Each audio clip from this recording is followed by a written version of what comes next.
It's no secret that you can get into a relationship with particular characters, but hey guys, Dantix here. Starfield is an absolute triumph, an insanely massive space RPG that gives you true creative freedom of choice. With so many moving parts though, there are things I wish I knew before I started. I guarantee you'll appreciate these points because it's coming from someone that not only is an RPG focused fan, but has already sunk hundreds of hours into the game. Let me know below if you have any tips of your own, and I'll pin the best to this video. I'm giving out prizes for the best submissions, so stay tuned to the end of the video to find out more. I'll keep this video as spoiler free as I can and won't mention mission names, outcomes, and the like. So let's get right into it. I'm ashamed to admit that I didn't realize you could do this until I had essentially finished the game and all the faction missions, so I have to tell you good folk, inorganic resources like iron are in high demand for any kind of outpost module and while researching and crafting mods. Wandering around the planet and mining nodes takes time. Instead, what you can do is jump in your nice, heated and comfortable spaceship and blast away at asteroids you find around the universe. Not only will resources pop out of the broken rocks, they'll go straight into your ship's inventory. I built this titanically powerful machine for just that purpose. No more walking around over-encumbered, filled to the brim with iron.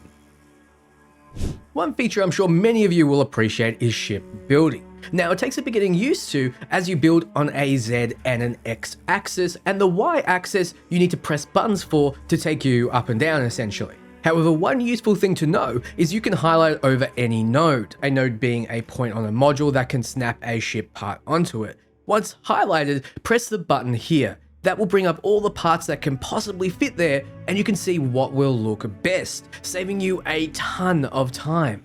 Now, if you don't already have Starfield, you should definitely check out G2A. I've been using them for years now and they've never let me down. Honestly, the main reason is they provide games much cheaper than retail and you can be guaranteed you're getting a working key. A rare thing these days. G2A is having some huge back to school discounts right now. Not only can you get Starfield for cheaper than you can direct from Steam, the deals extend to other games like Street Fighter 6, Cyberpunk and more. The best thing is, these are global keys for Steam so you can gift them to others if you need to. So all you need to do is head to the back to school deals page using my link in the description and you'll see the amazing offers they have lined up. If you get some fantastic games for yourself, you're going to help the channel out. Plus, if you don't already have Starfield, what are you actually doing? Seriously, I cannot recommend this game enough. You don't want to miss out on these discounts. Big thanks to G2A for supporting both gamers and this video. Now, go check out the deals and let's get back to it. Have you ever accidentally, or well, completely intentionally stolen, looted, assaulted, or murdered, and as a consequence of your actions, received a bounty on your misunderstood head? Well, your options are as follows. You can be caught by the corresponding faction and asked to come with them. This will put you in jail where you lose experience until the start of the level you're at. You have all your stolen items confiscated, and yes, that even includes the ones that didn't trigger the bounty to begin with. No idea how they know what's stolen. It might be because stolen items leave this mark here. Or you could choose to pay the bounty, which will still have them confiscating your items, and you'll be paying that fine. Or you can run and fight, which will further increase your bounty. Or before you get caught, you can pay it off. You see, there are bounty clearing services around the settled systems, usually in a faction security offices near their jails, and you can even make one in your outposts and properties. Simply pay the fine and you get to keep your stolen items. Perfect for a crime lord and a busy good Samaritan.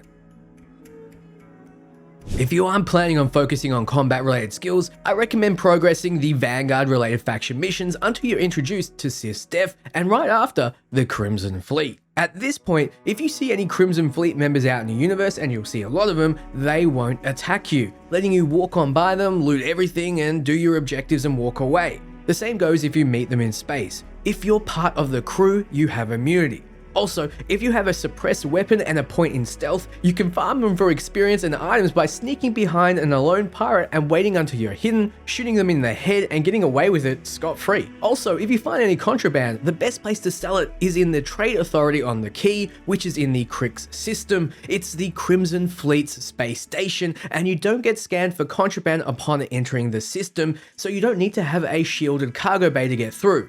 Their first mission has you getting a guaranteed legendary weapon as well, and it's also the first faction you should opt to complete. After you're done with having immunity to being attacked, that is. I won't tell you exactly why. You'll notice that in order to rank up skills, you need to complete the challenges associated with them. kill X things with Y or craft X things, you get the idea. This means if you want to be the most efficient, you should put points into skills you want to rank up first so you can start progression through the challenges. Most aren't hard to do if you focus on doing them, but if you need to destroy X ships for example, this isn't something that happens as often as killing an enemy with a ballistic weapon, so you want to take advantage of the opportunities that come up naturally to gain that progress. The hand scanner is more useful than it's presented at the start. Not only can you scan flora, fauna, resources, and anomalies, you can make your life easier.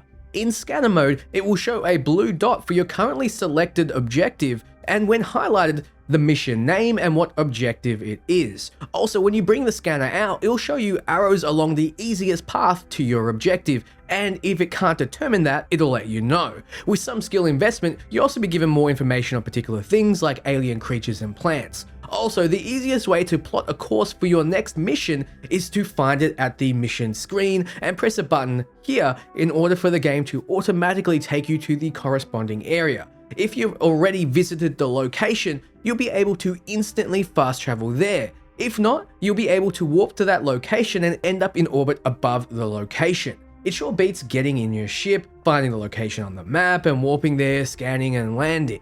Now, you might be exploring around with your hand scanner out, cataloging and mining. Don't forget to harvest from nodes that can't be mined. Some materials like piles of rock need to be harvested by selecting them. Don't miss valuable resources because you thought they could only be scanned. If you plan on playing a character that utilizes stealth, you should be aware that unstealthy companions can wreck this, but you might still want a companion to accompany you, and I have a solution.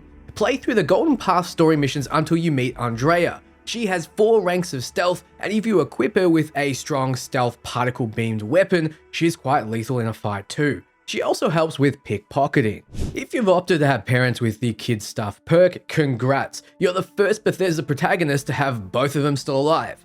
Well, since you're helping pay for their apartment, you might as well take advantage of it. Check in with them after every major mission. They'll have comments on the events and will give you gifts, not just resources here and there. They'll give you weapons, ships, and more. Don't neglect your dear old parents. It's eventually explained in game, but EM weapons, which stands for electromagnetic, disable what they target, including people. As you fire the EM weapon on someone or something, a blue bar will fill above their health bar. When that's full, they're stunned. This means being essentially dead without actually being dead. You can then move on without the repercussions of actually killing someone. Good for those missions that specifically ask for no casualties, and when you aren't so good at stealth. Keep in mind you won't be able to loot the target unless you get some points in pickpocket or proceed to kill them in their helpless state. EM can even take down harder enemies you'd expect would be immune. The disabling effect is especially useful in ship combat if you plan on boarding enemy vessels. I won't judge, but the most likely reason to do this would be to roll them blind and steal their ship. It's no secret that you can get into a relationship with particular characters, but its reward is similar to what we've seen in other Bethesda games. If you sleep in a bed for a period of time, you'll wake up next to your lover, with them offering a tasteful quote about how great you were and how you should try it in 0G next time. If you then look at the status screen, you'll see the emotional security buff, giving you a 15% boosted experience gain for a short time. Your companions can be more than pack mules there to carry your burdens. They can use that loot to help you in combat. By highlighting over weapons and gear you want them to equip and pressing this button, they'll start using the item and also getting the effects of the ones that have stats on them. So if the spacesuit says increased carry weight, they'll get an increased carry weight, so they can pack mule more effectively. Also, if you pop some grenades in their inventory and select it, they'll throw them as well. Though, like ammo for their weapons, once it's in their inventory, it never runs out, so enjoy the explosion party. If you have any gear you...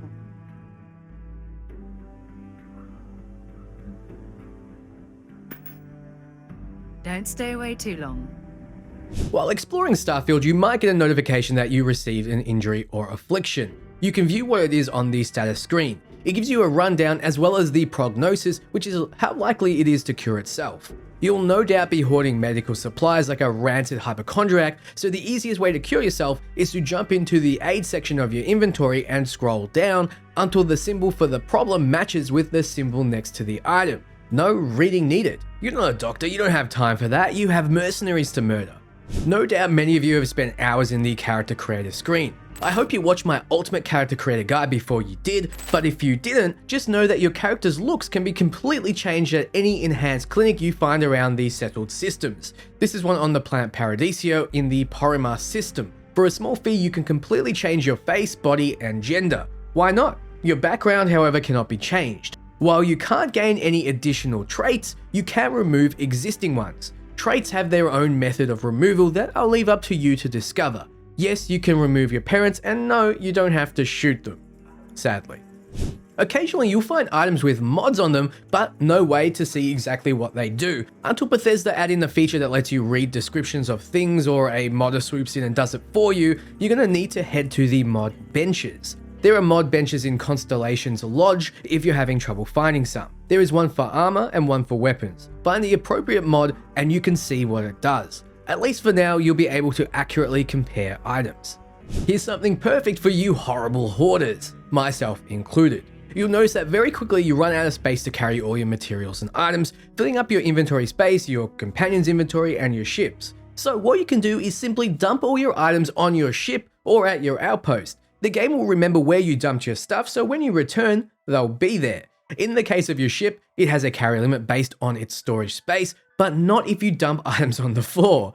Go nuts. Let's hope it doesn't get patched out. There are a few skills which I find absolutely core to every Starfield run, the first being stealth. Without 1 point in stealth, you can't sneak at all, meaning that if you want to take something or read something off a computer without the whole room hearing you, you won't be able to. There are many times in the game where this will come up, and 1 point is a small price to pay for an extreme advantage. The same goes with the security skill. In Starfield, security is essentially lockpicking and hacking in one. I don't need to explain to you how often this comes up in Bethesda games. Go ahead and put 3 points into it and don't look back. With only 3 points, you're breaking master level security without having to invest in any other skills you don't want to within that tree.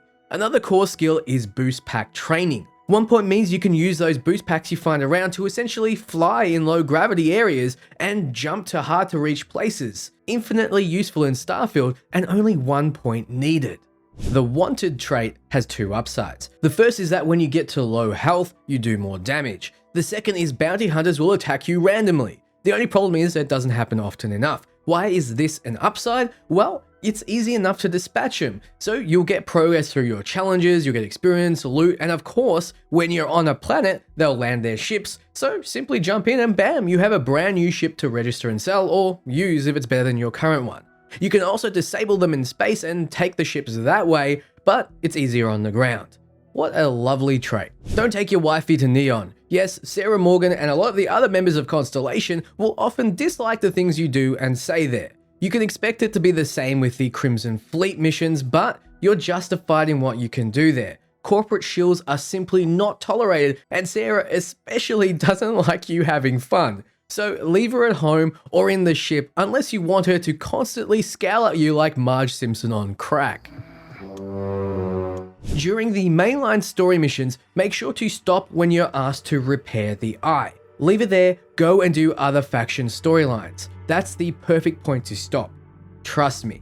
Feel free to come back when you're done with the other faction lines. And that's everything for now. Let me know your thoughts below. If you have any tips, funny or interesting Starfield related content, be sure to join my Discord and submit them. You may just be featured in a video, and every month, the best features will win a game of their choice. I give away a lot of things, and those in the community might even win bigger prizes like the Constellation edition of the game and more. So get in and join the conversations. Thank you so much, and stay tuned to Dantix for everything Starfield. Ciao, friends.